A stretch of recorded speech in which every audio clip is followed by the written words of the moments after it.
भारतीय सैन्याचा अपमान करणाऱ्या प्रणिती शिंदेचा या प्रणिती शिंदेचं करायचं काय? खाली मुंडीवर पाय. या प्रणिती शिंदेचं करायचं काय? खाली मुंडीवर पाय. राष्ट्र के गद्दारों को जूते मारो सालों को. राष्ट्र के गद्दारों को जूते मारो सालों को. राष्ट्र के गद्दारों को जूते मारो सालों को. राष्ट्र के गद्दारों को जूते मारो सालों को. भारतीय जनता पार्टीचा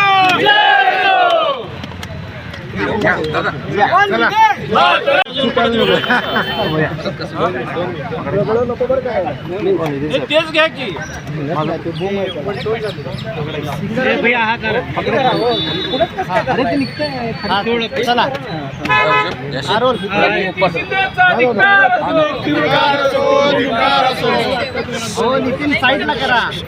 सोलापूर शहराला दुर्दैव म्हणून लाभलेल्या खासदार प्रणिती शिंदे यांनी काल लोकसभेच्या पवित्र सभागृहामध्ये भारतीय राष्ट्रीय सैन्यांचा अपमान होईल असं चुकीचं वक्तव्य, सैन्यांच्या कामगिरीला तमाशा असं संबोधलं.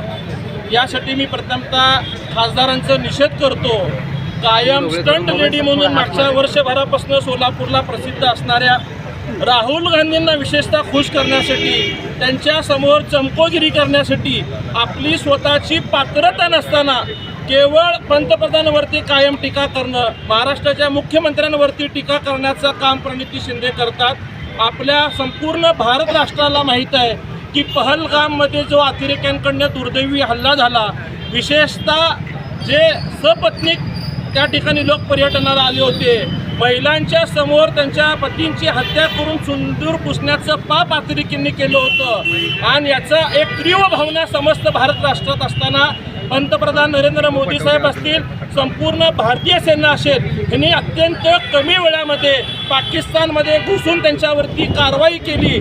आणि हे कारवाई करणाऱ्या ह्या हुमा कुरेशी ह्या भारतीय सैन्यातल्या सोबिया कुरेशी ह्या भारतीय सैन्याच्या महिला प्रतिनिधी असताना एखाद्या महिलेचं एखाद्या कारवाईचं समर्थन करणं अपेक्षित असताना त्या कारवाईच्या काळात आपण सगळ्यांनी पाहिलं की सगळ्यांनी पक्ष बाजूला ठेवून त्या कारवाईचं समर्थन केलं.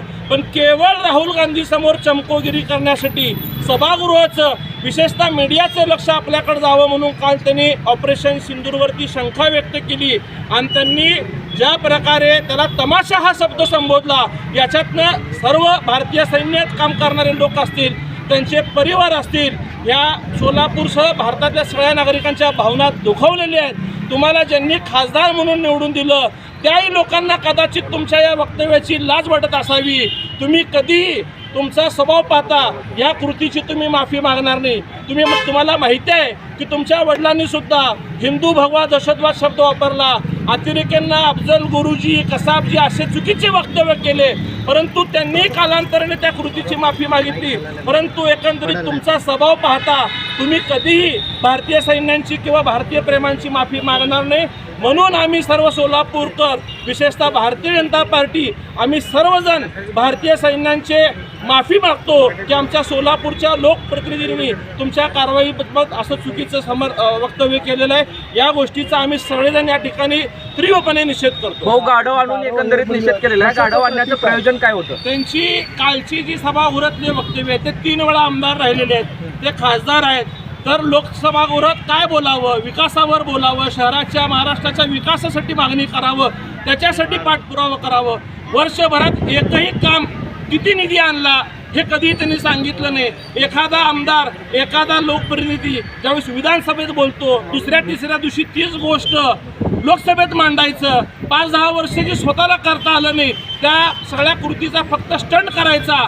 ही कालचं त्यांचं वक्तव्य हे गाढवापेक्षा पुढच्या अकलीचं असल्यामुळं त्यांना आज या ठिकाणी गाढव आणून त्यांचा निषेध केला. पण सिंदूर ऑपरेशनवर प्रश्न उपस्थित करणे खासदार म्हणून जे चुकीचं आहे का, की सत्ताधाऱ्याकडून उत्तर मिळत नाही म्हणून तो प्रश्न. तुम्ही सिंदूर प्रश्नावरती प्रश्न विचारणं वेगळं आहे. आपण पत्रकार महोदय, आपण ज्येष्ठ आहात. तमाशा या शब्दाचं आपण समर्थन करता का? एखाद्या भारतीय सैन्याने एवढा मोठा पराक्रम केलेला आहे, अनेक महिलांचं कुंकू पुसलं गेलेलं आहे. त्या पुसल्या गेलेल्या कुंकूला तमाशा शब्द वापरणं आपल्याला योग्य वाटतं का? त्यांच्या तमाशा या शब्दावरती आमचा सगळ्यांचा आक्षेप आहे.